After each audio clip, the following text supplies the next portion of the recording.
Personne, sur cette colline de l'Auvergne, ne s'attendait à ce que la lumière change tout.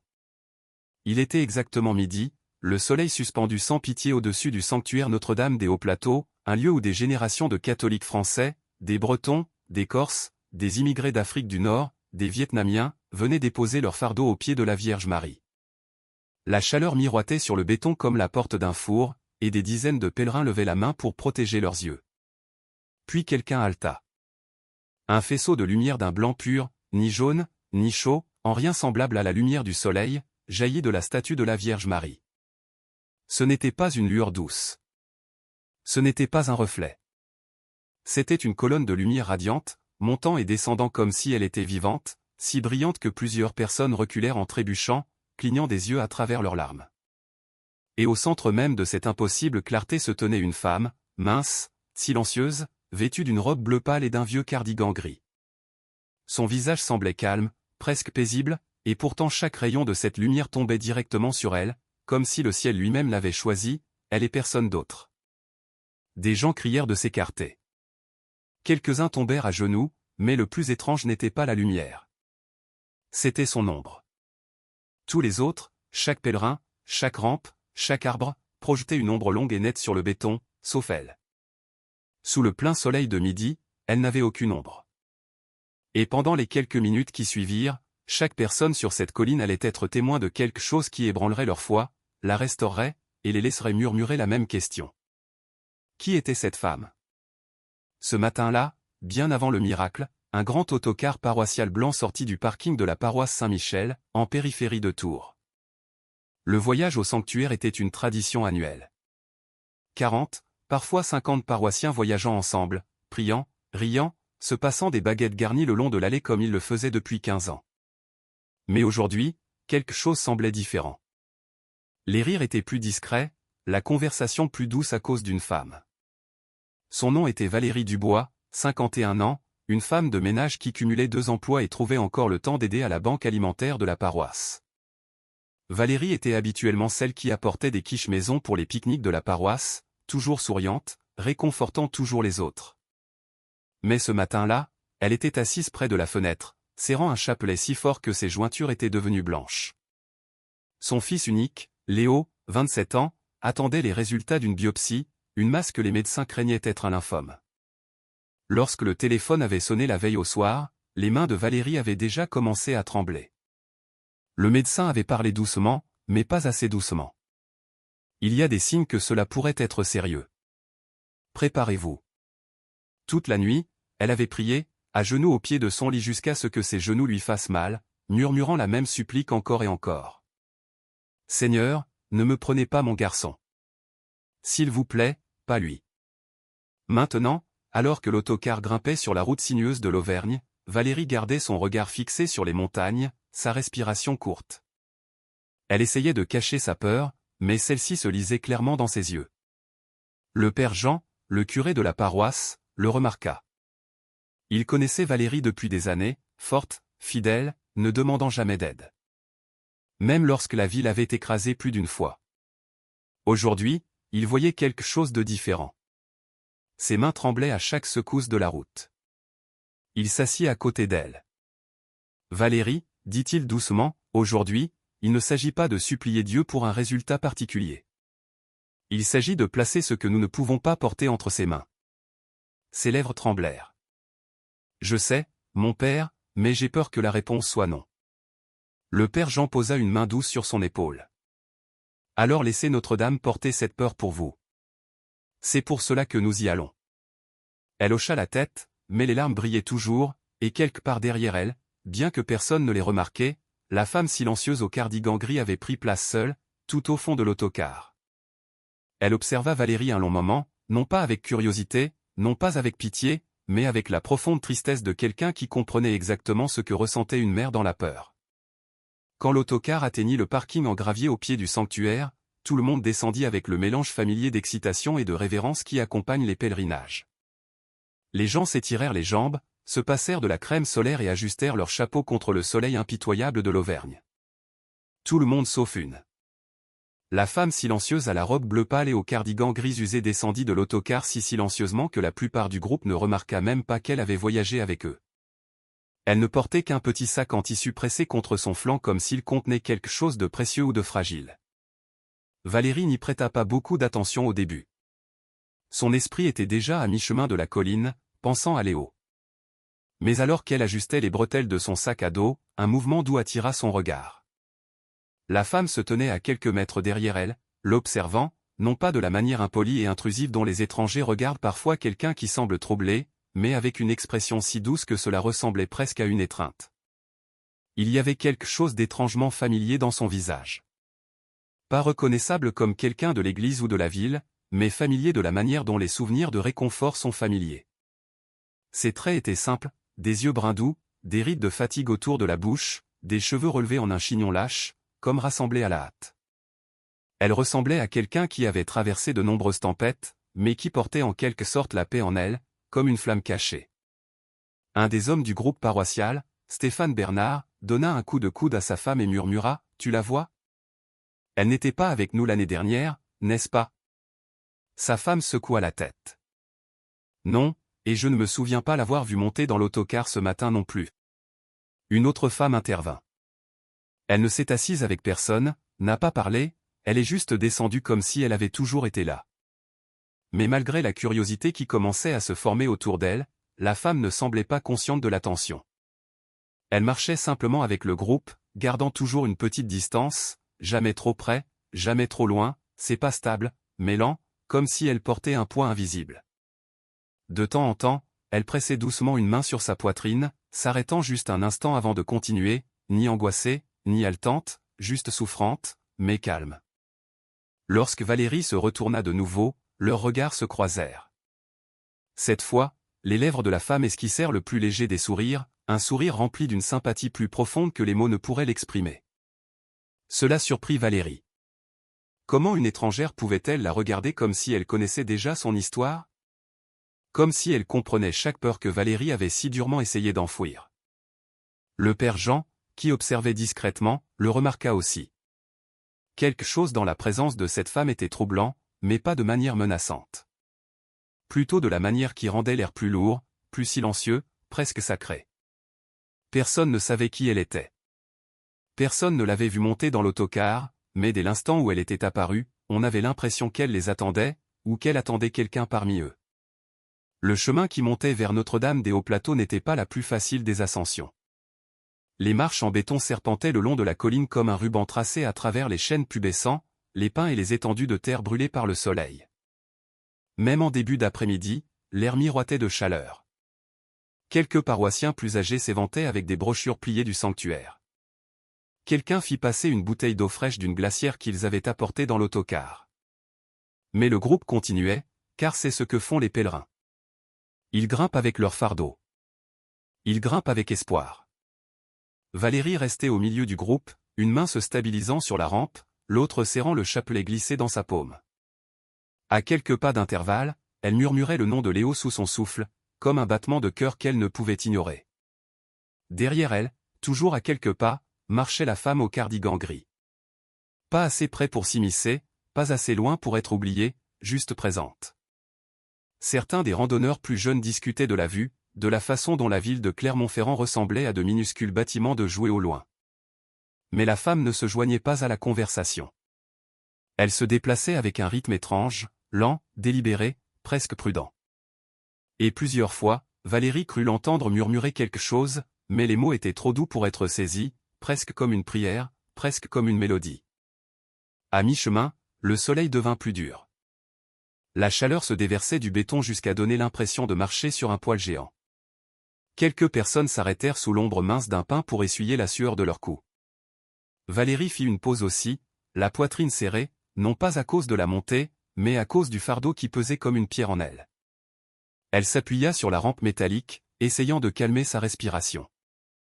C'est là que c'est arrivé. Sa chaussure glissa sur une plaque où quelqu'un avait renversé de l'eau qui s'était rapidement évaporée en une pellicule brillante. Le pied de Valérie glissa vers l'avant et son équilibre vacilla. Son cœur sursauta. Avant qu'elle ne puisse tomber, une main agrippa son coude. Chaude, stable, douce. Un contact si léger qu'il semblait presque impondérable, mais assez fort pour la maintenir en place. Valérie haleta et se tourna. La femme au cardigan gris se tenait là, les yeux calmes, le souffle régulier, comme si elle ne venait pas de se précipiter pour la rattraper. « Faites attention, » dit la femme, sa voix basse et chaude, portant un accent qui n'était pas tout à fait local, ni tout à fait régional. Il avait la douceur de quelqu'un qui avait chanté de nombreux hymnes, qui avait prié dans de nombreuses chapelles. Valérie se figea, non pas à cause des mots, mais parce que le visage de la femme semblait si paisible sous le soleil, presque illuminé, presque familier. « Je vais bien, » murmura Valérie, bien que sa voix trahît son anxiété. La femme hocha la tête une fois, puis relâcha son bras avec le genre de tendresse que seule une mère ou quelqu'un qui a connu une grande peine peut offrir. Elle recula de nouveau, reprenant sa place à quelques pas derrière, silencieuse, vigilante, présente. Et pour la première fois de la journée, Valérie sentit quelque chose s'alléger en elle, juste un peu. Pas de l'espoir. Elle n'était pas encore prête pour cela, mais une forme de stabilité, le sentiment que peut-être, juste peut-être, elle ne gravissait pas cette colline seule. Au moment où le groupe atteignit une petite aire de repos creusée dans le flanc de la montagne, tout le monde accueillit la pause. Un banc en bois se trouvait à l'ombre d'un grand pin sylvestre, ses longues aiguilles chuchotant dans la brise. La vue était à couper le souffle. Des collines ondulantes, des crêtes lointaines, et le faible ruban argenté d'une autoroute très en contrebas. Mais Valérie ne vit presque rien de tout cela. Elle s'assit lentement, les coudes sur les genoux, serrant son chapelet si fort que le crucifix laissa une empreinte dans sa paume. Sa respiration était irrégulière, ses yeux gonflés comme si retenir ses larmes était devenu son second battement de cœur. Le père Jean s'approcha tranquillement et s'assit à côté d'elle. « Vous pensez à la nuit dernière » dit-il doucement. Valérie hocha la tête, déglutissant difficilement. Sa voix tremblait quand elle parla enfin. « Je n'ai pas dormi du tout, mon père. Chaque fois que je ferme les yeux, j'entends la voix du médecin. Je revois Léo petit garçon. Je me demande comment je suis censé lui dire d'être forte alors que j'ai si peur. » Le père Jean posa sa main sur la sienne. « Vous n'avez pas à lui dire ça. Vous avez juste à dire à Dieu que vous lui confiez Léo, même si c'est à travers les larmes. » Valérie expira d'une voix chevrotante. « J'essaie.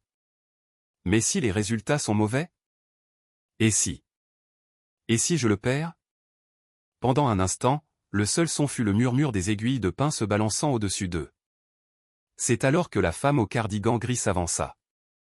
Elle se déplaçait silencieusement, presque sans poids, comme si elle avait attendu le moment exact où sa présence compterait le plus. Elle ne parla pas au début. Elle se tint simplement à quelques mètres de là, observant Valérie avec une expression si tendre qu'elle fit sursauter le père Jean. Valérie remarqua l'ombre, non, la présence, avant de remarquer la femme. Elle essuya rapidement ses yeux, embarrassée d'être vue si vulnérable. « Je suis désolée » murmura-t-elle, ne sachant même pas à qui elle s'excusait. La femme s'approcha. Elle ne demanda pas la permission. Elle ne se présenta pas.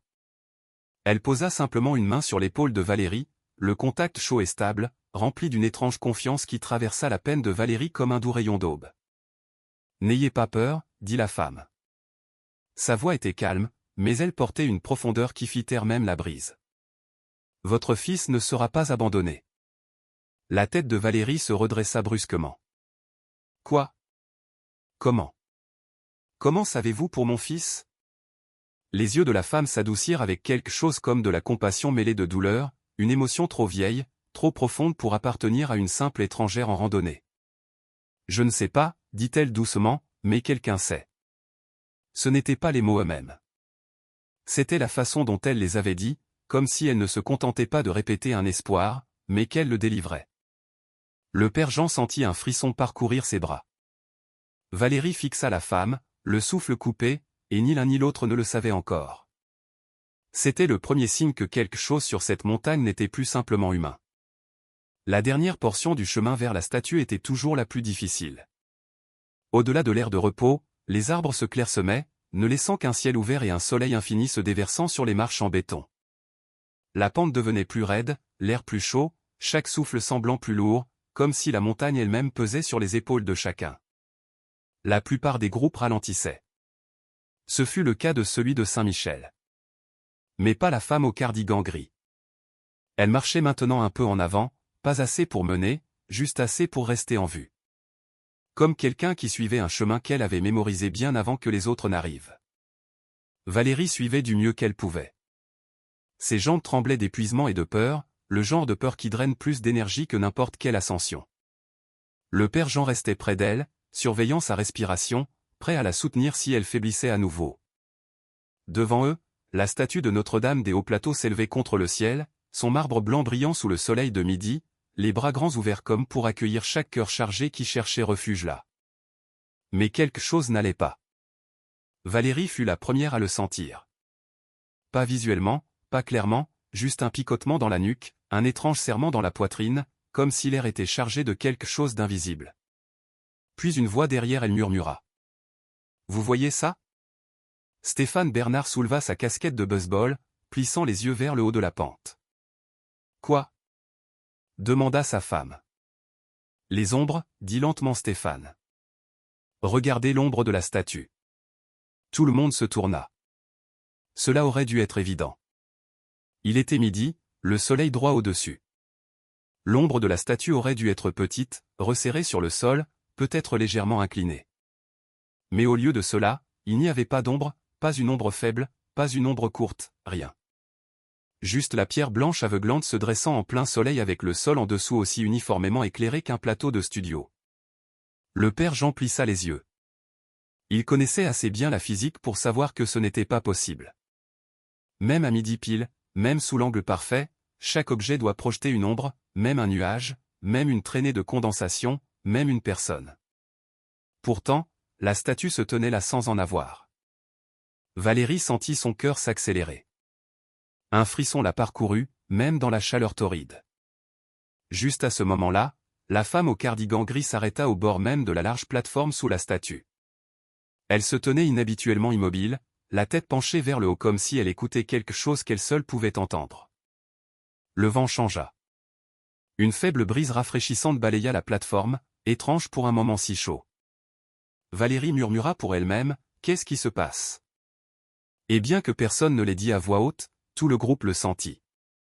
Ils entraient dans quelque chose de miraculeux, ou de terrifiant. Lorsque le groupe posa enfin le pied sur la large plateforme sous la statue, le soleil semblait impitoyable, si brillant que plusieurs personnes levèrent instinctivement la main pour se protéger les yeux. Quelques-uns marmonnèrent sur la chaleur inhabituelle pour l'Auvergne à cette période de l'année, sur la façon dont l'air ondulait comme un mirage sur un pavé désertique. Puis un téléphone sonna. Un jeune homme nommé Lucas jeta un œil à sa montre connectée et dit à voix haute, « Il est midi, exactement midi. » Sa voix résonna étrangement, comme si l'air avalait le son. Valérie sentit d'abord un silence soudain, non pas le silence des gens, mais de tout le reste. Pas de vent, pas d'oiseaux lointains, pas de bruissement d'arbres derrière eux. Même le bourdonnement habituel de la ville lointaine semblait assourdi, comme si quelqu'un avait placé un dôme de verre géant sur le sommet de la colline. Un des paroissiens plus âgés murmura, « C'est calme. Trop calme. » Le père Jean sentit les poils de ses bras se hérisser. De tels moments précédaient souvent soit une tempête, soit un miracle. Mais le ciel était incroyablement clair, d'un bleu comme de la pierre polie. Pas un seul nuage ne dérivait nulle part en vue. Puis la lumière commença. Au début, cela ressemblait à un minuscule scintillement près du torse de la statue, comme si quelqu'un avait capté le soleil avec un miroir. Mais il n'y avait pas de miroir, pas de fenêtre, pas de panneau réfléchissant. Rien de fabriqué par l'homme qui pourrait créer une telle réverbération. Lucas pointa du doigt.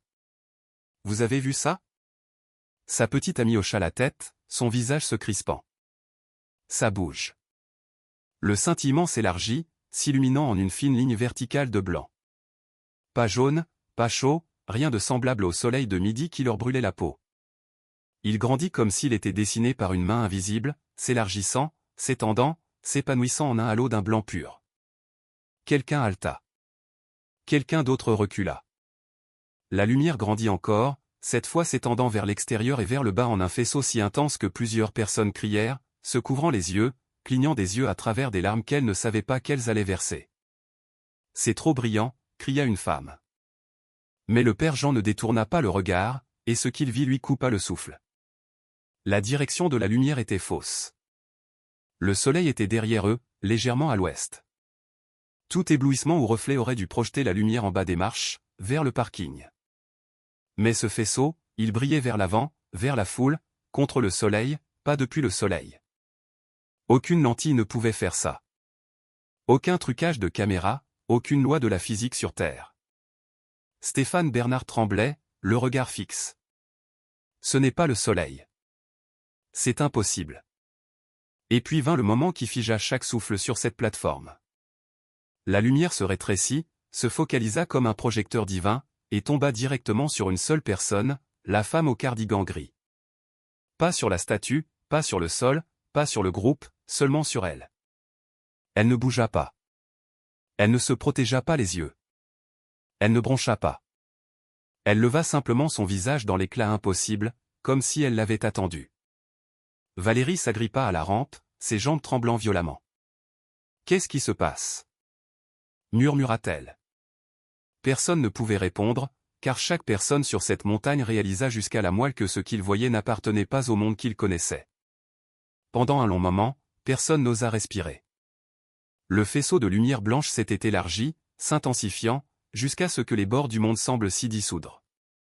Les gens reculèrent en trébuchant, se protégeant les yeux. Quelques-uns crièrent, s'agrippant aux rampes.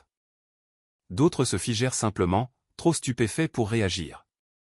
Mais la femme au cardigan gris, elle se tenait parfaitement immobile, comme si elle était entrée dans un endroit qu'elle connaissait, un endroit qui lui appartenait. Valérie cligna des yeux à travers la brillance aveuglante, des larmes coulant sur son visage. Elle essaya de détourner le regard, mais quelque chose l'obligea à regarder à nouveau, attirée par la silhouette se tenant au centre même de l'éclat. Et c'est là qu'elle le vit. Son ombre, murmura Valérie, mais sa voix quitta à peine ses lèvres. Lucas, qui filmait toujours, halta, les gars, regardez le sol. Regardez. Tout le monde le fit. Chaque personne sur cette plateforme, chaque homme, femme, rampe, rocher, et même les sacs à dos jetés de côté, projetaient de longues ombres nettes derrière eux, parfaitement sombres, parfaitement claires, sauf une. La femme n'avait pas d'ombre, aucune, pas même un vague contour. Le béton sous ses pieds était éclairé uniformément, trop uniformément, comme si la lumière avait avalé chaque partie de sa présence sauf sa forme. Stéphane Bernard murmura une prière tremblante. Sa femme lui agrippa le bras si fort qu'il grimaça. « Stéphane, murmura-t-elle, la voix tremblante. Elle n'est pas normale. » Mais ce n'était pas seulement l'absence d'ombre. Le vent avait commencé à se lever. Lent au début, puis dense et puissant, se précipitant sur la plateforme comme une soudaine rafale de montagne. Il arracha les chapeaux, fit trébucher les gens, tira violemment sur les chemises et les vestes. Valérie chancela et s'agrippa à la rampe, ses cheveux fouettant son visage. Mais la femme, ses cheveux ne bougeaient pas. Son cardigan ne flottait pas. Sa robe ne frémissait même pas. Le vent la contournait, s'enroulant, se pliant, s'écartant comme l'eau autour d'une pierre dans un ruisseau, comme s'il refusait simplement de la toucher.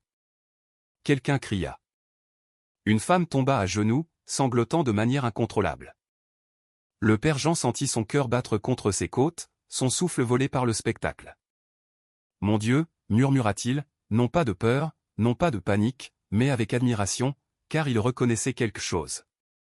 Quelque chose qu'il n'avait fait que lire, prêcher, imaginer. Valérie essaya de crier « Madame, est-ce que ça va ?» Mais les mots s'étranglèrent à mi-chemin. La femme ne se tourna pas, ne cligna pas des yeux, ne leva pas la main pour se protéger de la luminosité intense. Son visage était levé vers la lumière impossible, serein, doux, presque illuminé de l'intérieur. Lucas enregistrait toujours, mais des larmes coulaient maintenant sur son visage, la caméra tremblant dans ses mains. « Elle ne cligne pas des yeux » murmura-t-il d'une voix rauque. Elle n'a pas cligné une seule fois. Quelqu'un cria « Éloignez-vous. Vous allez vous brûler. » Mais la femme ne bougea pas, pas même d'une fraction. Et dans le vent, dans la lumière, sur la plateforme tremblante sous leurs pieds, on aurait dit que le monde retenait son souffle autour d'elle. Puis, lentement, elle sourit. Un petit sourire doux, d'une tendresse déchirante. Un sourire qui n'appartenait ni à la peur ni à la confusion. Un sourire qui ressemblait à du réconfort, à un foyer, le genre de sourire que les gens imaginent lorsqu'ils prient la Vierge Marie dans les nuits les plus sombres de leur vie. La foule se tut, non par la force, mais comme si quelque chose de saint était entré dans l'espace et avait commandé le silence. Valérie serra sa poitrine, ses genoux tremblants. À cet instant, chaque personne sur cette montagne sut que cette femme ne se tenait pas seulement dans la lumière. La lumière la reconnaissait. Le sourire ne dura pas plus d'un battement de cœur, mais d'une certaine manière, il sembla s'étirer sur l'éternité. Valérie ne pouvait pas détourner le regard. Quelque chose dans cette douce courbe des lèvres de la femme lui semblait douloureusement familier, comme un souvenir qu'elle ne pouvait pas situer, un réconfort qu'elle n'avait pas ressenti depuis l'enfance, avant la peur, avant le chagrin, avant que le poids du monde ne se soit posé sur ses épaules. Puis cela se produisit. La lumière, déjà incroyablement brillante, déferla. Une profonde pulsation lumineuse jaillit vers le bas, s'étendant vers l'extérieur dans une explosion blanche si soudaine et puissante que plusieurs personnes crièrent. La caméra de Lucas sursauta violemment alors qu'il tombait à genoux, protégeant son visage. D'autres levèrent les bras, aveuglés par l'explosion de radiance. Quelques-uns crièrent, pensant que la chaleur allait leur brûler la peau. Mais il n'y avait pas de chaleur, seulement de la lumière. Une lumière si pure que c'était comme se tenir à l'intérieur d'un souffle du ciel. Valérie se couvrit le visage, mais même les yeux fermés, elle pouvait voir la blancheur brûler à travers ses paupières. La plateforme semblait figée, comme si le monde lui-même avait fait une pause. Pas de vent, pas de son, pas de mouvement, juste un cocon d'immobilité les tenant tous en place, sauf une. À travers l'éclat aveuglant, à travers les larmes et la peur, Valérie ouvrit les yeux juste assez pour voir la silhouette de la femme toujours debout, baignée dans la lueur impossible. Elle ne se protégeait pas le visage. Elle ne tremblait pas. Elle ne détournait pas le regard. Elle regardait vers le haut, vers la statue, vers le ciel. Et elle était paisible. Puis, aussi brusquement qu'elle était venue, la lumière s'effondra sur elle-même, comme si quelqu'un avait tiré un rideau. La luminosité se replia, se rétrécissant en un souffle avant de disparaître complètement. Le bleu du ciel revint en force. La chaleur du soleil revint, le vent frappa de nouveau la plateforme, tirant sur les vêtements et les cheveux, et la femme au cardigan gris tomba. Ses genoux cédèrent, son corps basculant vers l'avant au ralenti, comme si la gravité s'était souvenue d'elle d'un seul coup. Valérie halta et se jeta en avant, la rattrapant par les épaules quelques instants avant que son visage ne heurte le béton. « Madame, madame. » La voix de Valérie se cassa. « S'il vous plaît, restez avec moi. » La peau de la femme était chaude, presque brûlante, comme si elle portait encore l'écho de la lumière en elle. Sa respiration était faible, ses paupières papillotaient faiblement. Le père Jean s'agenouilla à côté d'eux, son pouce emballant. Elle s'éteint vite. Nous devons la déplacer. Que quelqu'un appelle les secours. Mais la femme leva une main tremblante, à peine, et le bout de ses doigts effleura le poignet de Valérie. C'était le contact le plus léger, comme une feuille qui tombe. Pourtant, cela figea Valérie. Les lèvres de la femme s'entr'ouvrirent. Sa voix n'était qu'un murmure, fin comme un fil, mais elle transperça le chaos avec une clarté parfaite. N'ayez plus peur. Votre fils sera sauvé. Le mot frappa Valérie comme un coup au cœur. Elle fixa la femme, incapable de respirer, des larmes coulant de ses yeux. « C'est comment » murmura-t-elle. « Comment le savez-vous » La femme essaya de sourire à nouveau, un sourire doux, épuisé, sacré. « Je ne sais pas. » Un faible souffle. « Mais quelqu'un sait. » Sa main glissa de celle de Valérie, ses yeux se fermèrent, et la plateforme, autrefois remplie de panique et de bruit, devint étrangement silencieuse, comme si la montagne elle-même s'inclinait sous le poids de ce qui venait d'être dit. Ils la transportèrent hors de la plateforme avec une sorte de révérence que les gens réservent habituellement aux objets sacrés. Plus de panique, plus de confusion, mais une admiration stupéfaite et tremblante, comme s'ils avaient été témoins de quelque chose que leur esprit ne pouvait contenir, mais que leur âme reconnaissait instantanément. 4 hommes soulevèrent doucement la femme, 2 tenant ses bras, 2 soutenant ses jambes.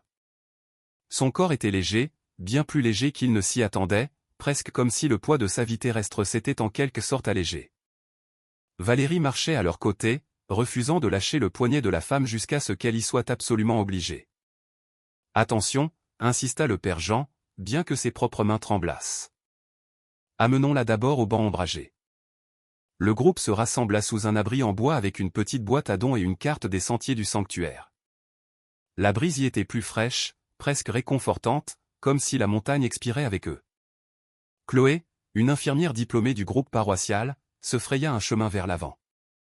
Allongez-la ici, ordonna-t-elle doucement. Ils posèrent délicatement la femme sur un banc. Chloé s'agenouilla à côté d'elle, vérifiant ses pouls, soulevant une paupière, évaluant sa respiration. Elle est épuisée, mais stable, murmura Chloé. Elle n'est pas en train de mourir. Elle est juste vidée, comme si elle avait utilisé trop d'énergie d'un seul coup. Personne ne dit ce qu'il pensait, que ce n'était pas son énergie. C'était la lumière. Valérie essuya doucement le front de la femme avec sa manche. Nous devons savoir qui elle est.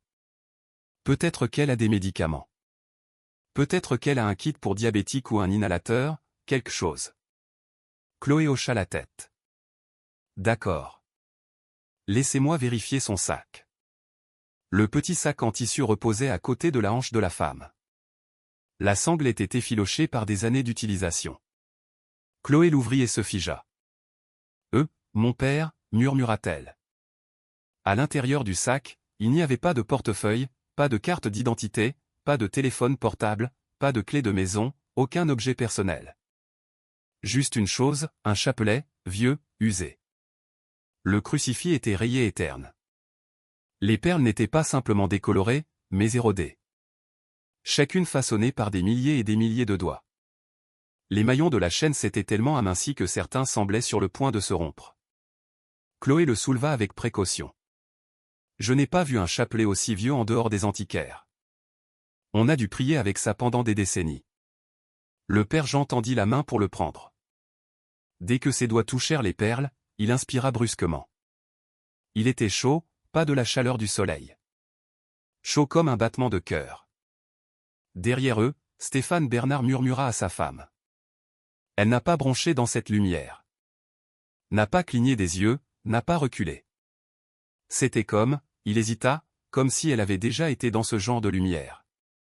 Une femme à proximité se signa rapidement. Tu t'entends, Stéphane? Oui, répondit-il, la voix brisée. Et c'est ça qui me fait peur. Valérie fixa le chapelet usé, des larmes coulant sur ses joues. Elle ne savait pas pourquoi elle pleurait. De peur, de soulagement, de gratitude. Tout ce qu'elle savait, c'est que quelque chose de sacré avait effleuré sa vie, la vie de son fils, et que plus rien ne serait jamais pareil.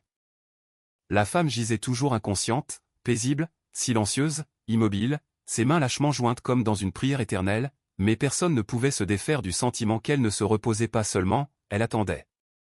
La descente de la montagne n'eut rien à voir avec la montée. Pas de bavardage, pas de rire, pas de petites conversations entre randonneurs, seulement le silence, celui qui suit une révélation. Deux hommes portaient la femme avec précaution, pas après pas, tandis que Chloé marchait à leur côté, vérifiant sa respiration. Valérie restait près, effrayée de la perdre de vue, comme si la femme pouvait simplement disparaître si personne ne la regardait directement. Lorsqu'ils atteignirent le début du sentier en bas, le personnel de la petite clinique d'urgence se précipita. Une jeune ambulancière nommée Léa poussa un brancard vers eux. Que s'est-il passé? Un coup de chaleur?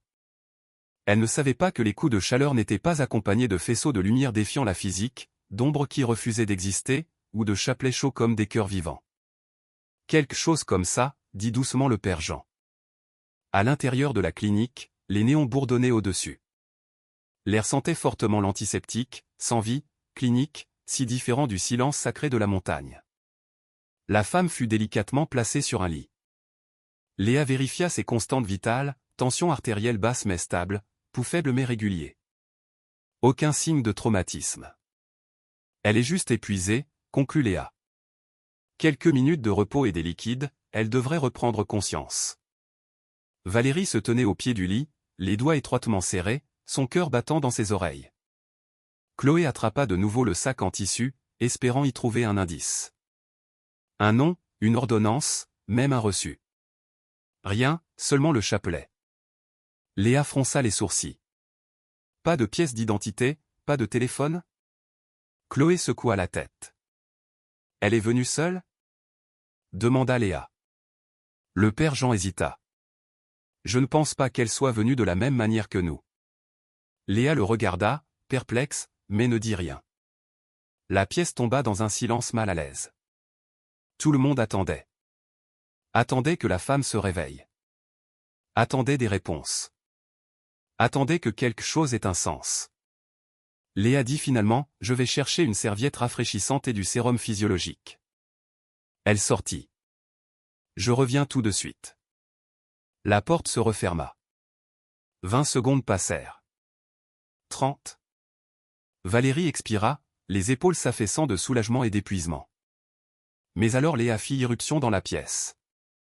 Sans la serviette, sans le sérum, son visage blême. Où est-elle? Demanda Léa. Le sang de Valérie se glaça. Quoi? Que voulez-vous dire? Où est-elle? Elle est juste. Elle se tourna. Le lit était vide. L'oreiller encore empreint, le drap encore chaud là où le corps de la femme avait été, mais la femme partit, disparut entre deux respirations. Chloé halta et se précipita dans le couloir. Madame. Rien. Le père Jean se dépêcha de sortir, vérifiant le hall, le trottoir, le parking. Personne. Léa, maintenant pâle, courut au bureau de la sécurité. Vérifier les caméras. Vérifier tous les angles. Le personnel rembobina l'enregistrement. Il y avait la femme sur le lit, Léa qui sortait, le groupe qui attendait. Puis une seule image où le blanc des néons vacillait. Et dans l'image suivante, le lit était vide. Pas de mouvement, pas de silhouette, pas de flou, aucune silhouette quittant la pièce, juste l'absence. Le genre d'absence qui ne suit pas les règles. Valérie pressa une main sur ses lèvres tremblantes. Elle n'est pas sortie. Léa murmura, les gens ne disparaissent pas. Pas comme ça. Le père Jean fixa l'image figée sur le moniteur, le lit vide, le chapelet immobile posé sur le drap, et quelque chose en lui trembla. Elle n'est pas partie, dit-il doucement. Tout le monde se tourna vers lui, sa voix baissée à un murmure respectueux. Elle a été reprise. Personne dans la salle d'urgence ne bougeait. Ni Léa, ni Chloé, ni les hommes entassés près de la porte, ni le père Jean, dont les yeux étaient toujours fixés sur l'image de la caméra. Même l'air semblait figé, épais, lourd, vibrant de quelque chose qu'il ne pouvait nommer. Valérie fixa le lit vide, sa poitrine se convulsant comme si son cœur avait oublié comment battre. Elle murmura, elle était juste là. Elle était juste ici. Et puis son téléphone sonna, strident, soudain, coupant le silence stupéfait comme une lame. Toutes les têtes se tournèrent vers elle. Valérie fixa l'écran. L'identifiant de l'appelant indiquait, centre médical Les Sources, l'hôpital de Léo. Ses genoux faillirent la lâcher. Chloé la soutint. Valérie, réponds. Avec des doigts tremblants, Valérie fit glisser l'écran. Allô. La pièce entière retint son souffle. Une voix masculine calme traversa le haut-parleur, assez claire pour que tout le monde l'entende. Madame Dubois, ici le docteur. Antoine Raymond du service d'oncologie. Nous devons vous informer des derniers résultats de votre fils. Les lèvres de Valérie bougèrent à peine. Oui, docteur, je suis là. Un nouveau panel a été effectué ce matin, continua le médecin, le ton étrangement confus. Nous avons tout revérifié pour être sûrs. Les poumons de Valérie se serrèrent. Chloé plaqua une main sur sa bouche. Léa se tenait figée. Le médecin inspira. Madame Dubois, la masse que nous avons trouvée la semaine dernière a disparu. Valérie cligna des yeux. Elle ne comprenait pas. Elle ne pouvait pas. Je suis désolée. Quoi? Murmura-t-elle. Elle a disparu, répéta le médecin, plus fermement.